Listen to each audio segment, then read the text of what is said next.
नमस्कार. 200हून अधिक चित्रपटात सहाय्यक भूमिका साकारत कलाविश्वात आपल्या हक्काचं स्थान मिळवणाऱ्या एका ज्येष्ठ मराठी अभिनेत्याचे कर्करोगासारख्या आजाराने निधन झाले आहे. चला तर मग जाणून घेऊयात कोण आहेत ते ज्येष्ठ अभिनेते. पण तत्पूर्वी वायन मराठी न्यूज या चॅनलला नक्की सबस्क्राईब करा, जेणेकरून मनोरंजन विश्वातील नवनवीन घडामोडी तुमच्यापर्यंत सर्वात आधी पोहोचत राहतील. मित्रांनो, पानसिंग तोमर आणि पिपली लाईव्ह यांसारख्या चित्रपटात काम केलेले प्रसिद्ध अभिनेते सीताराम पांचाळ यांचे निधन झाले आहे.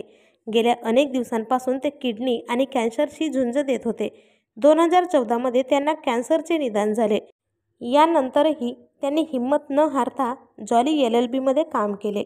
काही महिन्यांपर्यंत ते चित्रपटाचे शूटिंगच करत होते.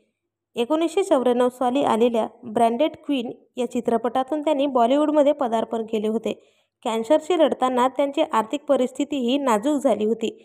शेवटच्या दिवसात त्यांचे वजन अगदी 30 किलोपर्यंत आले होते. मात्र अखेर त्यांची कॅन्सरची झुंज अपयशी ठरली आणि त्यांची प्राणज्योत मालवली. तर आपल्या चॅनलच्या परिवारातर्फे ज्येष्ठ अभिनेते सीताराम पांचाळ यांना भावपूर्ण श्रद्धांजली.